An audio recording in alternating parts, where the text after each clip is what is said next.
My faith is not a crutch. My faith is the thing that tells me that the universe is always conspiring on my behalf to bring all the pieces together for this puzzle.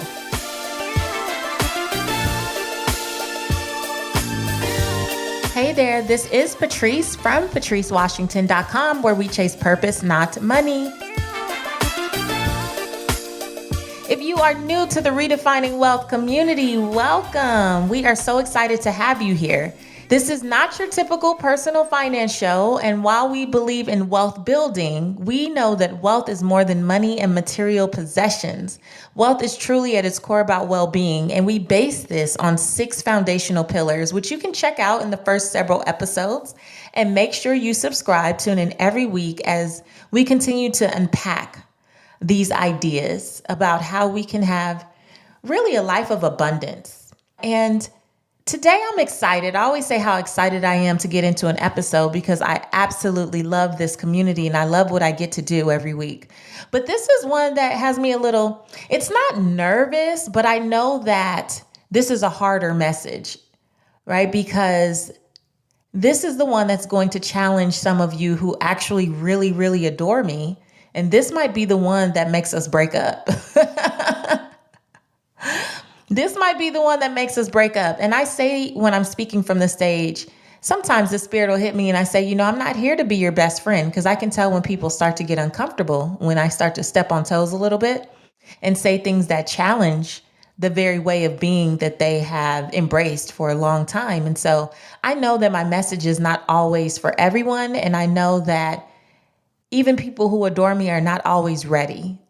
They're not always ready to accept what I have to share. And it could be very well that I'm wrong. These are my beliefs. And that's the beauty of having your own platform. You can share your beliefs. But since I've been speaking at more churches again lately, I keep hearing some very familiar language that was, I don't think, very supportive of where I wanted to go as I grew into adulthood. And so if you were raised like me, where you went to church quite often, I'm talking 3, sometimes 4 days a week, and you heard a lot of the church rhetoric, right? About it's better to have a little and have your relationship with God, or money is the root of all evil. I mean, just the conversation that kind of made having money or material possessions or some level of wealth or access evil, and being essentially poor or living from paycheck to paycheck more noble. And it messes us up. It makes us very conflicted when we get older and we're being encouraged to go to college and get degrees and get good jobs. And then you feel this internal conflict because you've also been kind of raised in a way to believe that those things are bad. And so I find that whether people have the great jobs or sources of income or not, they still tend, if you've grown up this way, to use faith as a crutch, as a financial crutch. And again, I think I may lose a few friends this week, and I'm okay with that because I'm here for the stretch. I'm here for the growth. And I always say that this is something that I'm working through as well. This is something that we are growing through together. But today's message is, it's a little hard, because if you call yourself a believer of any kind, if you subscribe to a certain faith, the reality is that faith should not be your excuse for not being responsible. There are some things where you just don't need to pray about it. You need to plan and commit to it. Like there's some things where you cannot just be irresponsible, be footloose and fancy free with your finances, and then pray for an intervention when you weren't praying for an intervention to do the right stuff, right? And that's hard for some of us to accept because we've been accustomed to doing what we want to do and barely making it, and then thinking that praising God and having a testimony or a praise party is the more noble thing to do.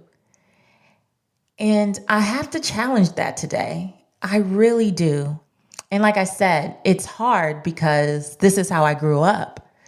So this means I'm challenging my own family. I'm challenging my church family that raised me.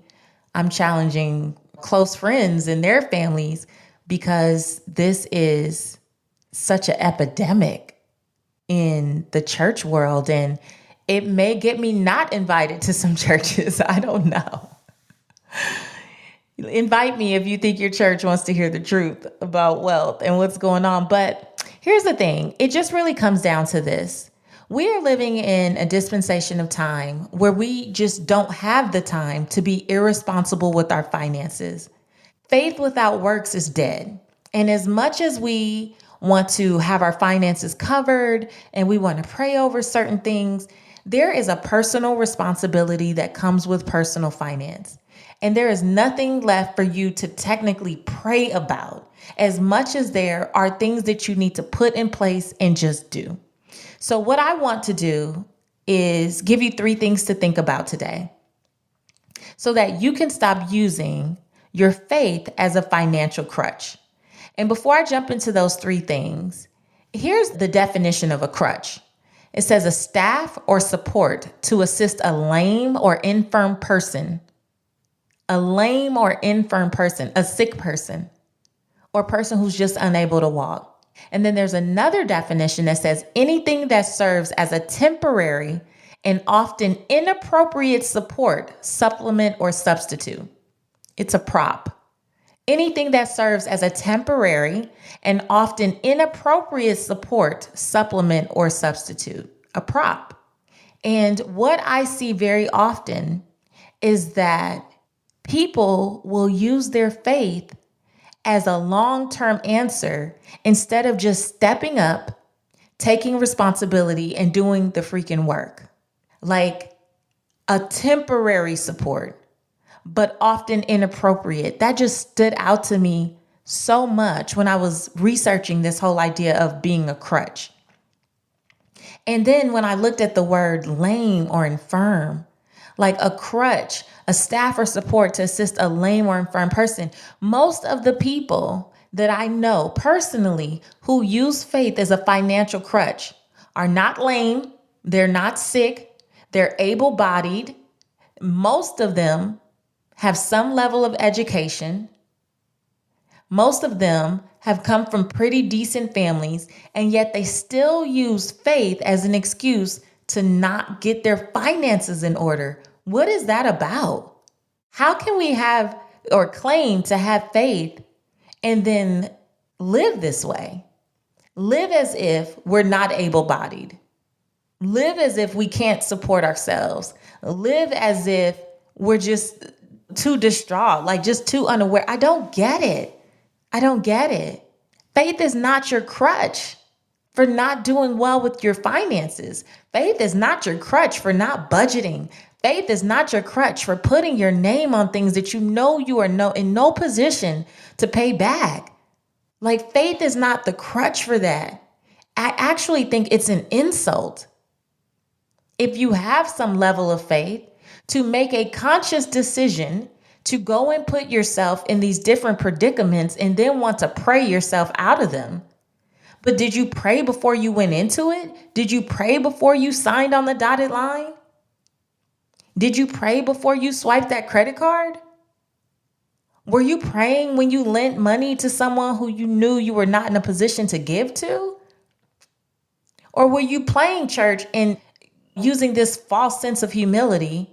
Oh, it's better to give than to receive, to your own detriment when you haven't set yourself up, when you haven't taken care of your responsibilities. I know people who will give and give and give to others. And I don't mean giving to people in need. I mean giving to Pookie and Tookie and them who you know have no intention of paying you back just so that you can look like the savior. Meanwhile, you have children that are preparing themselves to go to college and you're not preparing for that day when they do go to college. So now we have children out here who are having to go into school, go 18 years old, signing their name to all kinds of debt because you thought it was more noble to look the part and give when you were not in a position to? No. And then pray about it? No. We're so excited when kids get accepted to school, but do we stand up in front of the church and tell folks how much debt we're putting our children in because we didn't have the guts to prepare for it? Now, I realize I'm saying some very blanket things, and this obviously does not apply to everyone. But if it does apply to you, I'm not here to chastise you. I'm not here to pass judgment. But I think it's something that we have to look at. And when we don't look at this faith pillar and how it connects to our finances, we're going to miss the boat. These are the things that unfortunately we don't talk a lot about in our communities. And again, I have 3 things I want you to consider. Faith cannot be your financial crutch. Number 1, you have to know your own numbers. You have to know your own numbers. We are all responsible for knowing what goes in, what goes out. I remember when I was working with a nonprofit down in Atlanta, and I did all the one-on-one counseling and coaching with the community members. I did all the financial coaching, and I would ask people very basic things like how much their utilities were, or how much their car insurance was, or how much their car note was. And they would look up in the ceiling and their eyes would start to roll in the back of their head, and they fidget and they move back and forth, and they didn't know anything. And if I came and talked to you right now, if you're someone who has any issues in your finances, and I'm not saying that you're struggling or living paycheck to paycheck, but you have financial goals and you're not quite where you want to be. And I asked you a few basic questions about what comes in, what goes out, what are your goals, what are your fixed expenses on a monthly basis, what's your net income from your business, what is your gross revenue from the business. If I just asked you anything that had to do with numbers, would you know? Would you know? If you don't know the basics about the numbers, how are you managing things on a month-to-month basis? How are you setting up annual goals? How are you setting up quarterly goals for your family? Those goals could be how much debt you'll pay off, or how much money you'll save, or how much you'll invest. How are you setting any of those things up when you know none of the numbers? And I had to check myself on this recently, just within the last couple of months, because we do use a business manager to help pay our bills. And I found myself getting confused, getting too caught up in being on the road or doing this or doing that, where someone asked me a question and I didn't know. It was something that I always knew, but for the last 5 months or so, I've just been off and haven't been paying attention. And I was like, wait a minute, what are you doing?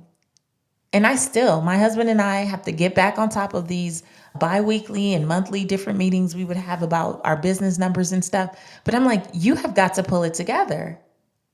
Because as soon as something falls through the crack, the first thing you're going to say is, oh, Jesus, oh, Lord, I'm going to be calling on the Lord. But I should have just been opening up my Excel sheet. What does that have to do with calling on the Lord? I should just know what I have going on. How can I plan for the future and I'm not even prepared? I'm not prepared to have a conversation about what my business looks like in 2019 because I haven't been on top of my 2018. I'm going to keep it real. And so even speaking to myself, what's all this praying that you're doing if you're not practicing? You have to practice how you want to play the game. If you want to play with big numbers, you got to know the numbers that you're starting with. You want more numbers to mismanage? You want more numbers to be unaware of? Let me tell you, these numbers get higher and higher, and you are more and more unaware. You're going to pay more and more in taxes, and people are going to overcharge and find little ways to sneak money out of your account, and you won't even know. You won't even know. And so the first thing is, this has nothing to do with faith. You just need to know your numbers. That's it. The second thing I want you to consider in this faith cannot be your financial crutch is you need to accept help where needed. Accept help where needed. So many times, because we pray about things, we think that means set it and forget it. I prayed about it. I'm going to release it. I'm going to surrender. I'm going to let it go. And then we're looking for a miracle. But what if the miracle is within man? What if the miracle is within a person that you need to have a conversation with? I am so grateful for my business manager, for my bookkeeper, for my financial advisor, for my estate planner. I am so grateful to have a team of people. And that didn't come once I hit six figures or once I start making more and more money or it didn't come with that.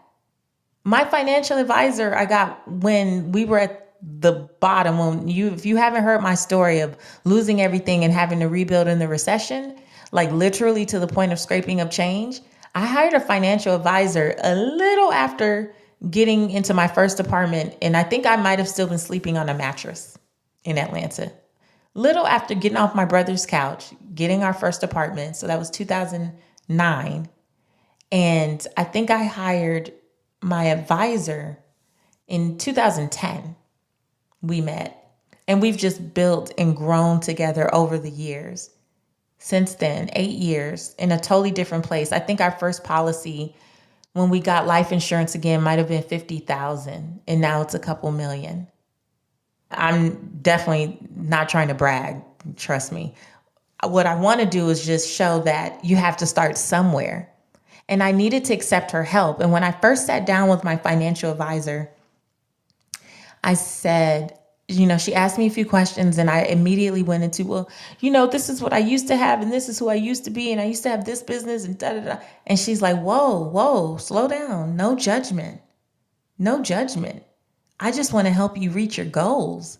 I just want to help you get to whatever is next for you. And we can start with whatever you're comfortable with, whatever that looks like. You have a child.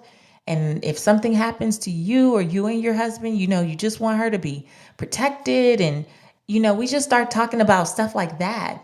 And we talk every quarter. We have talked every quarter since then, since 2010. And she's helped us grow and grow and grow to what we have today. And so what did that have to do with prayer? And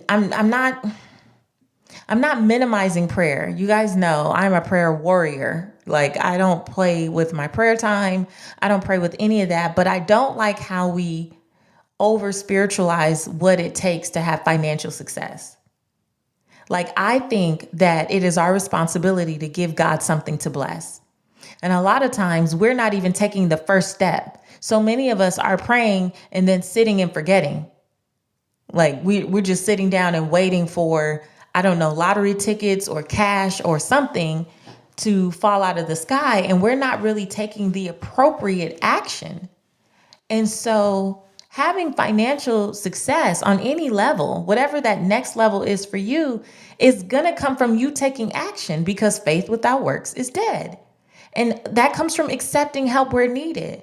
Now, we can't wait to join hands with our neighbor and share a testimony or a hoop and holler or, some type of praise report from something else. But when it comes down to sitting with professionals and bearing it all and saying, I've brought myself as far as I could come and now I need help, we don't do that. I think that my financial advisor was heaven sent. She has been one of the biggest blessings to our financial growth. She introduced us to our estate planner. She works well with our business manager. She has been so instrumental in my husband and I rebuilding over the last 8 years. And so many people would think, I'm not going to get a financial advisor until I have this, and this. Or they'll say, I don't want people in my business. I can figure it out on my own. Okay. That's not what you do every day. And I know financial advisors who have financial advisors. You can go back to our episode with Dr. Daniel Crosby, who was a financial therapist and a financial advisor who said he still didn't do his own investing or financial planning. He hired someone else. And so you have to be willing to accept help where needed. Who do you need on your team right now? What do you have questions about? Why are you still trying to Google your way there when you can get referrals? No one says that when you talk to someone, you have to go with the first person you talk to. But it's better to have them in your back pocket and know who you like, what you like, what personality, what style of investing or what style of just work. It's better to just know and start to build that relationship instead of waiting until you might get some money, but then you end up with someone who's a charlatan. What good would that be? And the third thing is just nurture what you do know. Nurture what you do know. I hear so often about, I'm not good with money. That's never been my thing. I don't know anything about investing. I'm really bad at budgeting. I'm really awful at this. I hear, first of all, words are powerful. You ought to wake up every day with the feeling that I'm ready, willing, and able to manage my money responsibly or powerfully or masterfully or whatever word you like to put in there, but that you are ready to manage your money and manage it well. And I tell people all the time, all of the things that you supposedly don't know about money are just a story you have told yourself. If you start to change the way you speak, you know words are powerful. If you start to change the way you speak, you'll be surprised at how all of a sudden you start to understand things with grace and ease. That's first of all. Second of all, are you even doing what you know to do? Because what you nurture grows. So let's say you know nothing except for you should budget. Are you doing it? Are you doing it? Are you consistently tracking what comes in, what goes out, comparing it to the months before, and looking at ways to cut if you need to, or how you can add to the bottom line, where you can reduce things that are just not as necessary, because needs and wants change for different people at different points in their life. Some things you felt like were a need last year are not a need this year. They're just not. And has your budget caught up to your lifestyle, or has your lifestyle caught up to the budget and what it should be? But what are those few things that you know to do? You may not know everything. That's why you have to accept help where needed. You may not know everything, but I challenge you to just do the things that you do know. Because if you did that, what you nurture grows. What we have with money is a relationship. So anytime we are more thoughtful, we are more strategic, we are more intentional, we spend more time on something, we're more invested, there is no way that that thing doesn't become better and better. It's impossible. It has to. That's my belief. And I always say, God, just bless my effort. I'm not the smartest. I'm not the brightest at everything. I'm in full awareness with that. But I will say, God, put your super to my natural. I just want to give you something to bless. Bless my effort. And it's amazing how I begin to hear about things, or I'm able to see things differently, but I'm investing the time too. I'm investing in learning the things that I say are a challenge to me, or I know well enough to hire the right people. I know just enough to know what I need to look for, what I actually want, why I want it, and the types of people that I like to work with. And then I go and find the support that I need, because I know my numbers and I know what I can get and what I can't. And I know what I can do based on where I am. But I refuse to make my faith my financial crutch. I'm not lame. I'm not sick. I'm not unable to walk this thing out. God has already given me everything that I need to be great in this area. I see way more for myself than where I am, but I'm okay with taking the baby steps. Like I think I said on a past episode, I'm not sprinting anywhere. I get the long game here. I don't need a temporary fix. A crutch is anything that serves as a temporary and often inappropriate support. I don't need a temporary fix. I don't need something to prop me up. My faith is a part of my stability. My faith is not a crutch. It's not a prop. It's not a temporary, inappropriate support. My faith is the thing that tells me that the universe is always conspiring on my behalf to bring all the pieces together for this puzzle. Now, it may come in seasons. It may come in waves. My job is just to continue to nurture the things that I do know, perfect them to the best of my ability. And by perfecting, I mean just practicing. I'm not saying that I have to be perfect, because very far from that in every respect of the word. But it's my responsibility to use what I have to get where I'm going. And too often we use faith as the scapegoat to not show up, to not do the work, to not be our best, to not nurture the few things that we do know because we're going to pray about it and God going to see us through. Don't you think God is tired of talking to you about the same things? I want to give God new things, new challenges, new seasons, new opportunities to blow my mind. I don't want my mind to be blown because my rent got paid. That's a given. I don't want my mind to be blown because I barely made it through. And I get that we are going through different things. And when people say, you don't know what it's like, I absolutely do. I've had eviction notices. I've had to chase a man out my apartment complex, the power man, and ask him to please turn the power back on with my baby on my hip. I've cried at the desk of a woman trying to apply for EBT, trying to apply for a food stamp card. I know. And I know that the only way that I got here was through continuing to work what I did know, not complaining and whining about what I didn't know, and then talking about, well, I'm praying about it and I'm going to leave it there. That is irresponsible. And you could be mad at me if you want to be. I believe that that is irresponsible because I believe that you're greater than that. Don't you know you're greater than that? Don't you know that you're capable of more? Don't you know that if you truly have faith that you have everything that you need to get where you're going? It doesn't mean that it's going to happen overnight. It doesn't mean that it's going to happen tomorrow. It doesn't mean that it'll happen next week. But there is so much joy in the journey if you would just do your part. We have to show up and do our part. Faith can't be our financial crutch. You don't need a crutch. You need to get to work. You need to be committed. You need to be strategic. If you're going to set a plan, work the plan. Give God something to bless. Give him something to bless. And I guarantee you, if you keep at it, your finances will be barely recognizable. Barely recognizable. Your whole life can change in the next year. But what are you committed to doing? And it can change quicker than that. Oh my gosh. When I think about the different times in my life as we've gone from level to level over these last several years, things that took people several years to do, we did in 3 months. We did in 6 months.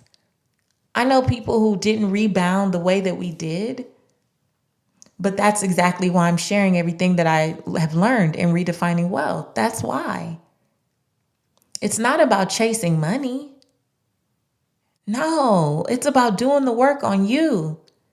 When you realize that faith is your companion, faith is complementary to what you put out there. Faith is not the crutch. Man, that's powerful stuff. It really is. And so while I know that maybe this came off a little harsh this week, I don't know. You guys need to give me your feedback. Seek wisdom, PCW. I always say I'm coachable. I'm open to your feedback. And I don't want to be insensitive to where anyone is. But I feel that, I've always been passionate about financial education. That's how I built my first business, a real estate and mortgage company. But it wasn't until I lost everything and had to start over from scratch and scraping up change and going through some of the things that I just shared with you, plus much more that still to be unpacked as we go on. But it wasn't until all of that I had compassion. And so I have compassion if you are in a tough spot right now. I have compassion if you truly don't understand where your next meal is coming from. I have compassion if you've tried everything and you feel like nothing is working out and your back is up against the wall. I have compassion if you feel like you should have been the one who made it and instead now you are the embarrassment, or you feel guilty, or you feel ashamed because of some decisions you've made. I have compassion for you if you are going through foreclosure, if you've been through short sale, if you've had to file bankruptcy, if you've had a repossession, voluntary or otherwise. I have compassion because those are all things that I've been through. But I also have to stretch you to move past that and do your part to keep pushing forward. And when I see people who I knew pre-recession who still haven't quite bounced back from the real estate crash, I see examples of people who are not doing the work. And while those might be people that I know personally, and so, we have this thing about you have to ask people if you can coach them. Because I'm a coach, I naturally want to coach people, but I know that it's not always appropriate. And I try not to coach my friends and family if they did not ask for it. But I can't always share with them to the depth, that I can share here. Like, this is kind of my open diary where I can say some of the things that I really want to say, but it was just on my heart. So again, I have compassion and I know what it's like. Like, if you're struggling with any of the things that I just said, because those are all the things that I've been through, and yet still here I am. And I'm not perfect. I don't feel like someone who's made it. I feel like your sister on this journey, but some of you, I want to pull you along a little harder than I have to pull others. And I realize that I have a pretty great community who are faith-based. And so I needed to tell you that today, that I don't want to hear you using faith as a crutch to not be your best self. You're not lame. You're not financially sick. You're not financially inept. You are not anything that you may be telling yourself. You are capable. And as long as you are ready, willing, and able, we are going to do this. But you have to be willing to do the work. You got to know your numbers, forward and backward. You have to accept help where needed, even where you are, even just starting where you are. And you have to nurture the things that you do know. Whatever you know now, just do it. You can't not do it and complain. Doesn't go together. Okay? So hit me up again, Seek Wisdom PCW. If you haven't subscribed yet, I welcome you to subscribe. We put out a new episode every single Thursday, sometimes with me and my insights, and other times with my great guests who help bring these pillars to life. And I just want to tell you again, I thank you guys so much for all the reviews and the ratings. Please keep it up. Don't keep us a secret. Share with your girlfriends. You might want to share this one. You might not. I hope you want to share. And I really do speak at churches. So if you want me to come to your church and we can have a real conversation, I love it. I really do. I love being able to plant seeds and to really challenge us to go to the next level and grow to the next level. It's uncomfortable, but so much is happening in this stretch. So much. I keep having to check myself. You guys are like my accountability group, because the more I share what I believe to be true, what I know to be true in many respects, the more that I share that, the more that it reminds me that I have to keep walking it out right alongside you. So again, I'm not the type that comes to point fingers, but I have to call attention to this, and I want us to grow through it together, especially if you were raised in a way that taught you that using your faith as a crutch for your finances was okay. If you're going to be great and walk in everything that God has for you, it's not okay. It's not okay. You are still the CEO of your life. You are still responsible for the daily activities of your life. You're responsible for the budgeting. You're responsible for how you save, how you spend. You're responsible for all of it. Now, the CEO can do nothing without the board of directors. And in my life, the board of directors, 3 entities, God the Father, the Son, and the Holy Ghost. So if even believing that you are the CEO of your life is a challenge for you, I want you to think about it that way. The CEO really can only do so much. The board of directors is who's running stuff. But you're the CEO and you're responsible for the daily decisions of your life. So what are you committed to doing? Are you committed to knowing these numbers? Are you committed to getting real help, physical help from someone that you can talk to and who can hold your hand and walk you through these processes? And are you committed to just doing what the heck Big Mama taught you back in the day? The basics.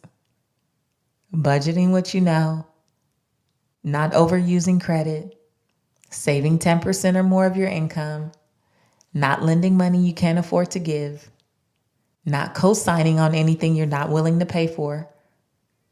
If you did the basics, where would you be? Hit me up, guys. Seek Wisdom PCW or join the conversation at redefiningwealthpodcast.com. And don't forget, I am here for one reason only. I'm here to help you live your life's purpose, find fulfillment, and earn more without ever chasing money. Talk to you later.